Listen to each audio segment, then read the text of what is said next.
You received a call from an inmate at the Department of Corrections. This call will be recorded and monitored. If you wish to block any future calls of this nature, dial 7 now to accept this call, press 5 now to decline this call, hang up.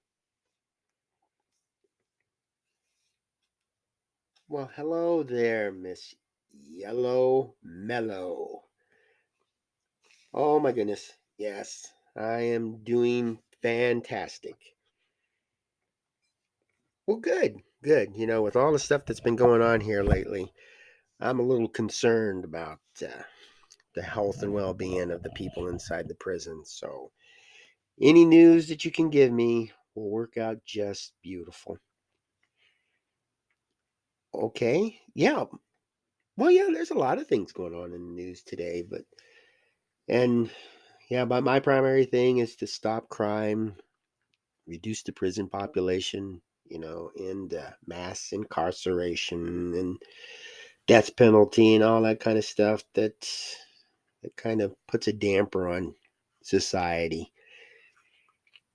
Oh yeah, I've definitely been looking at the gun violence thing. It kind of bounces around in the news. Sometimes it's number one, and usually when somebody gets shot, then they'll broadcast it all over the place. But if an insignificant person gets shot or a family doesn't speak out loud enough, they're just not going to pay much attention to it. And it can go on for years until something happens and then we pop out there. And it's a shame that people have to die in order for us to even acknowledge the fact that it's out there. But it's definitely something that we need to do, and we need to get involved in it and to tackle it.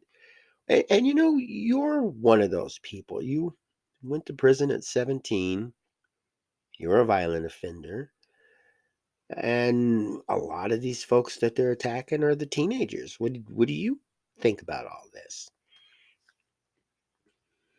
Yeah. Well, let's put it this way. If you could not purchase an assault weapon, would you have committed murder? I know. I know you didn't have your own gun. You used somebody else's gun. And that's that's an issue that I have. That people figure that if you get rid of the gun, then it will reduce things. And I know people aren't naive enough to believe that eliminating guns is going to eliminate the crime.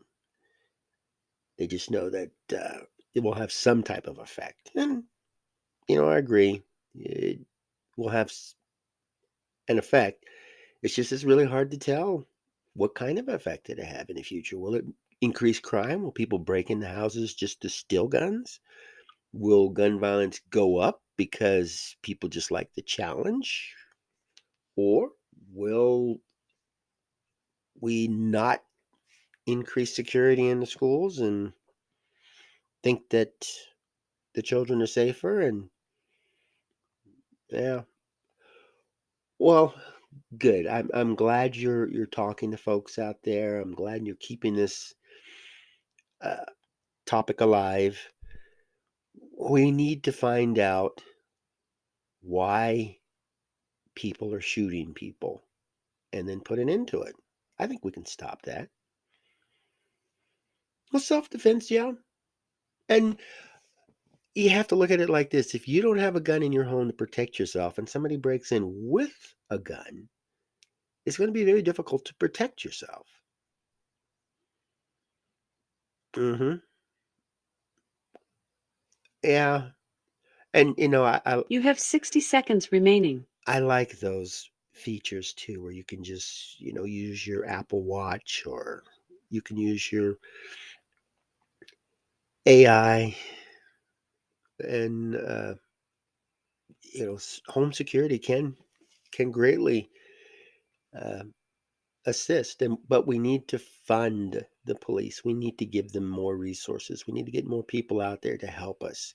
Those people who love guns so much, let's put them in the military. Let's put them in the National Guard. You have 30 seconds remaining. And we can even put them in schools. They're well trained. They know how to protect themselves and others. That would be great.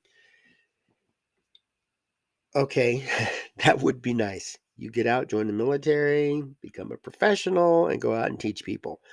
That would be amazing. I think people need to learn. Well, good. No, I support you 100%. Keep it going. You're doing a fantastic job out there, and I support you 100%. Keep up the good work.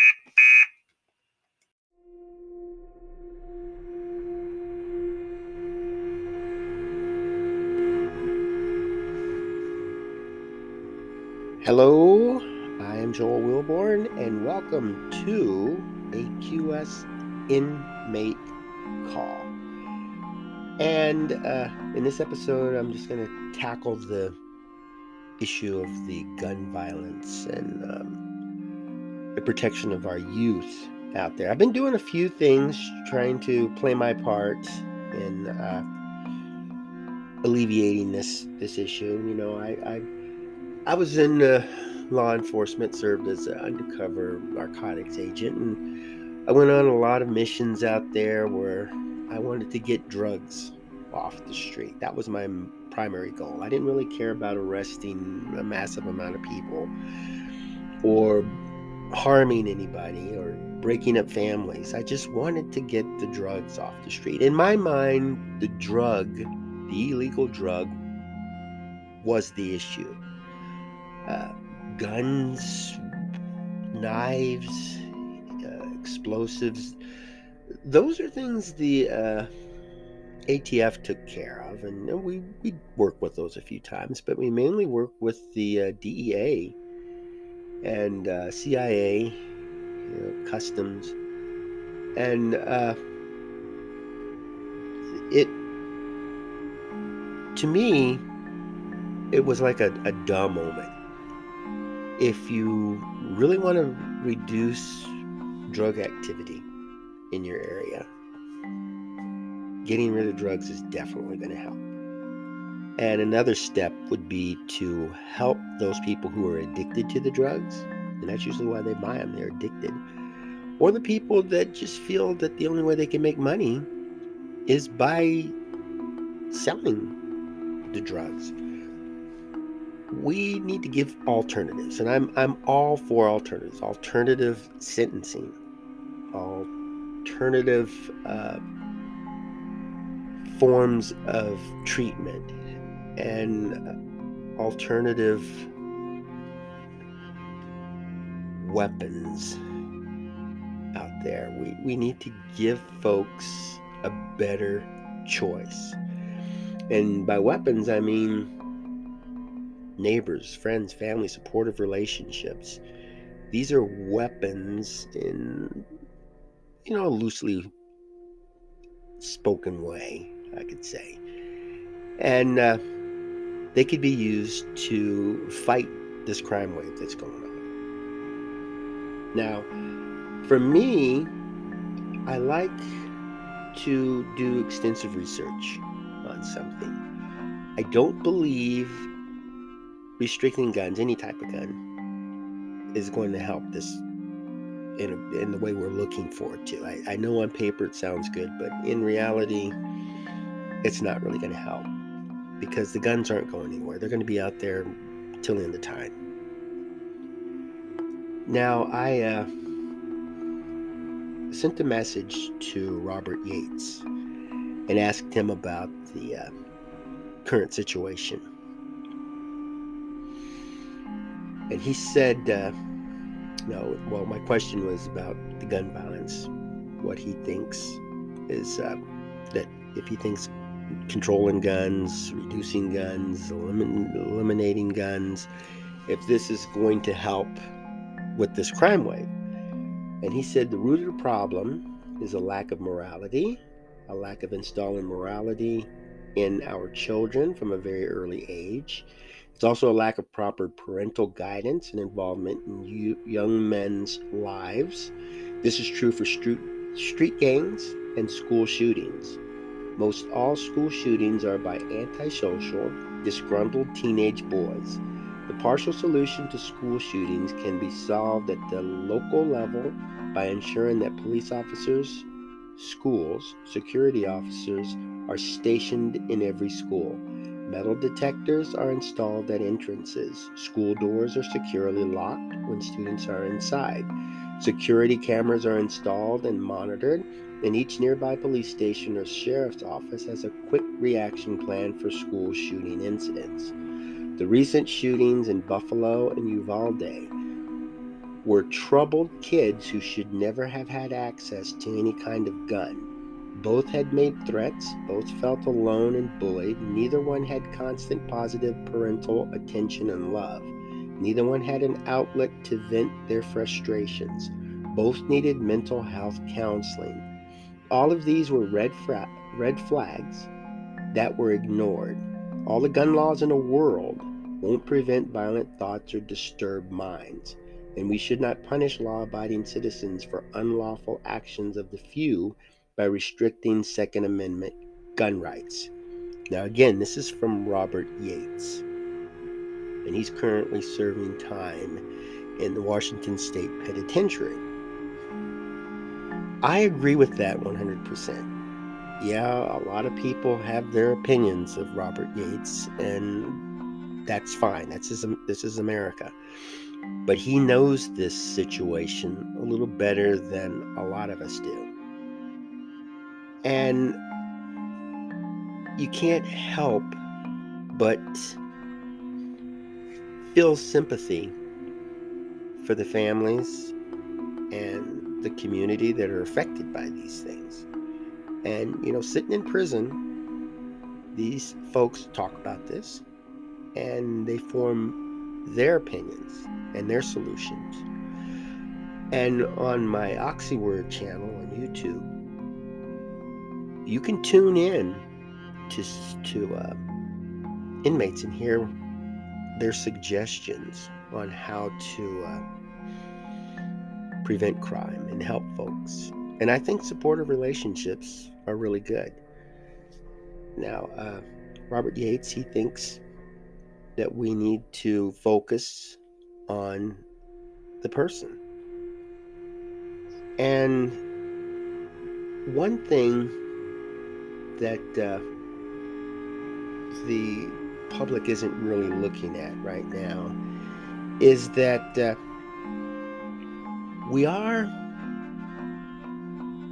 gun violence also affects suicides. There's a lot of people who shoot themselves. It's a quick and easy way. And for anybody who studied suicide, some people will just, before they cut their wrist, they'll kind of test it or just do a slow run on it. But with let's say a pistol, just stick it to the head and pull the trigger, and it's quick and easy. And they'll leave notes or something, at least hopefully for the family to feel a little better. And anybody who's dealt with suicide victims knows that it is almost impossible to prevent a person from committing suicide. You can hide guns, hide all the weapons, but a person who wants to commit suicide is going to do it. Jumping off a bridge, sitting in front of a moving train. And despite all our efforts, despite all the signs, the only way to prevent a person from committing suicide is to give that person all available resources so that this person can make that decision. I can't stop a person from committing suicide. I can talk to a person and hope I can lead the person in the right direction, but it's that person's decision. That person must decide that suicide is not the best way out. And with the gun violence increasing in schools and public places, we need to understand that these people have something that has convinced them that this is the best way to deal with their situation. For years, we had the Unabomber who sent bombs to people's addresses and blew them up. We've had people that we had a person who blew up a federal building with a vehicle loaded with explosives. We've had people with their mass suicides, as part of a religious cult. These things have been going on for a long time, and stopping guns isn't going to stop this. We need to tackle the real issue. And for some reason, people just aren't getting along like they used to. And sitting down, talking with them, showing them attention, just like Robert Yates said, we need morality. Where that stuff is leaving us. It's vanishing in our homes and in our schools and in our public places. We're kind of out of touch. Maybe social media is adding to that, where people could sit at home and just say whatever they want on the internet, and if they feel that they want to lash out at people, that's their way to do it. But if they get up and walk out the door and buy a weapon and start taking their anger out on other folks, that's we have to draw the line. And I think children are really easy to guide in the right direction. I know I when I did foster parenting, I specialized in teenagers. I really enjoyed working with teenagers. They were the ones that society pushed aside. The younger folks, the infants and the preschoolers, elementary school students, parents, foster parents, they like them because they're curious. They listen a little more. But the teenagers were different. And as I would sit and talk to them and work with them, they're learning just like the rest of us, and they just want somebody to listen to them. Sometimes they come up with some of the oddest things to talk about or say, but it's not their fault. It's my fault for not listening. It's my fault for not taking their opinions, their suggestions, seriously. So I did listen. I did take them seriously, and they responded in a good way. I haven't seen any of them go out and commit major crimes, so I'm happy for that, but that's no guarantee. It's just, you don't really have to do a lot. You can see a lot of public service announcements out there where they're encouraging people to be a more involved parent. And none of them say you have to go to special training, you have to get a degree, you have to buy equipment. All they're saying is it doesn't take much to be a positive part of somebody's life. When we fall in love, there's no guidelines or anything for it. And we can make that love and that relationship last a very long time just by working at it. You can't just love somebody and then it's one and done. It's a continuous project, or a continuous process that has benefits for every side. And when we see the red flags that Robert Yates was talking about, it doesn't necessarily mean this person needs mental assistance or needs to be removed from society. It just means that we've got an issue that could possibly affect this person and others, and we need to start looking at it. This business of dealing with the issue after it's already exposed isn't going to work. We need secure schools. And I'm hoping we don't have to put that up on community centers or in malls, grocery stores, retail outlets. When we go to the airport, you don't see a lot of shootings over there because there's a lot of good security over there. But people do get by. And same thing when you go to a concert. there's times you go through a metal detector, or if you go into a military base, and you don't hear a lot of the violence going on there, but it's not 100% perfect.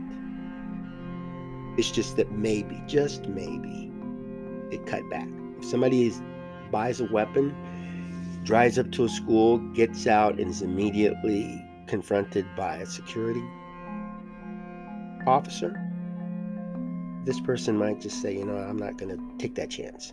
They'll go places where they feel they're not going to get killed or harmed. Even though some of them are on that suicide mission, for the most part, they're not going to pick a place where we're not going to be able to get in and harm anybody, where they'll be taken out before they get a chance.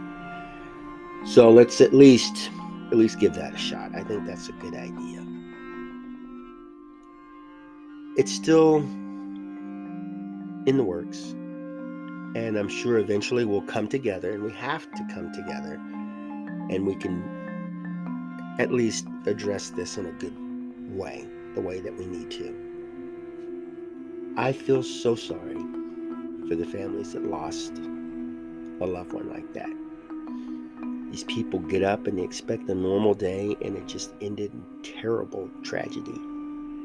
And I would like to see it end.